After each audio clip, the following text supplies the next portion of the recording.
আজকে আমরা শুরু করতে চলেছি স্মার্ট আইসক্রিম ইটল স্ক্রিমের দ্বিতীয় অধ্যায়। It all started with the ice cream man, Mr. Peppy. It all started, এটা পুরোটাই শুরু হয়েছিল উইথ দ্য আইসক্রিম ম্যান, ওই আইসক্রিম ওয়ালার সঙ্গে, যার নাম ছিল মিস্টার পেপ্পি।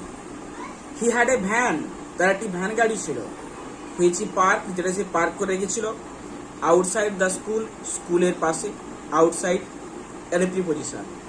হি সোল্ড আইসক্রিম, সে আইসক্রিম বিক্রি করে অল ডিফারেন্ট টাইপস, বিভিন্ন ধরনের আইসক্রিম বিক্রি করে। আইসক্রিম বিভিন্ন ধরনের রয়েছে, ঠিক একই রকম ভাবে এই আইসক্রিমওয়ালাও বিভিন্ন ধরনের আইসক্রিম কি করে সে বিক্রি করে।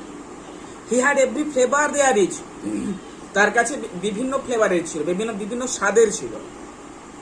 হি did not like me very much, সে আমাকে খুব পছন্দ করে না, এটা একটি নাবাচক বাক্য, এটা একটি নেগেটিভ সেন্টেন্স। একে হ্যাঁ বাচক করলে হয় কি, সে আমাকে অপছন্দ করে, হয় কি না? হ্যাঁ, সে আমাকে অপছন্দ করে, অর্থাৎ এক কথা বলা যেতে পারে হি ডিসলাইকড মি।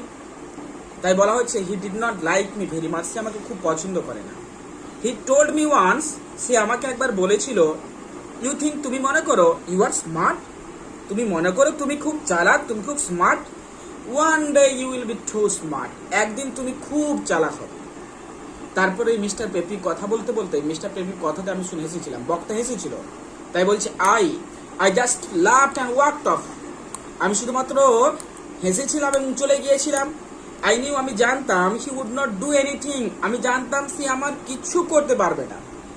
আমি, এই ধরনের গল্পগুলো আমি দিয়ে শুরু করলে বলা হয় ফার্স্ট পারসন ন্যারেটিভ টেকনিক বলা হয়। অর্থাৎ আই বলতে আমরা এখানে ন্যারেটর বলতে পারি, মানে বক্তা, অথবা আই বলতে আমরা এখানে স্পিকার বলতে পারি, মানে যে কথা বলে সে বক্তা, অথবা আই বলতে আমরা এখানে লেখককেও ধরতে পারি, যিনি লিখছেন গল্প। তাই বলছে আমি মিস্টার পেপির কথা শোনার পর আই জাস্ট লাফড, আমি হেসেছিলাম, অ্যান্ড ওয়াকড অফ, হেঁটে চলে গিয়েছিলাম। আই নিউ, আমি জানতাম, he would not do anything, আমি জানতাম তিনি কিছু করতে পারবেন না। He was too soft hearted, he was too মানে খুব, ভেরি, সফট মানে নরম, হার্টেড মানে মনের, তিনি খুব নরম মনের মানুষ ছিলেন। তার হৃদয়টা খুব ভালো ছিল, তার মনটা খুব ভালো ছিল, তার অন্তরটা খুব ভালো ছিল। তার হৃদয়টা বলা যেতে পারে গোল্ডেন হার্ট বলা যেতে পারে। আমাদের সমাজে এরকম লোক রয়েছে যাদের মন খুব ভালো, যারা সাহায্য করেন গরিব লোকেদের, তাদের মনে হচ্ছে golden heart, soft hearted. He was always giving free ice cream, তিনি সবসময় ফ্রিতে আইসক্রিম দিতেন, বিনামূল্যে আইসক্রিম দিতেন। আর টু কিডস, বাচ্চাদেরকে, শিশুদেরকে, হু হ্যাড নো মানি, যাদের কোনো টাকা নেই,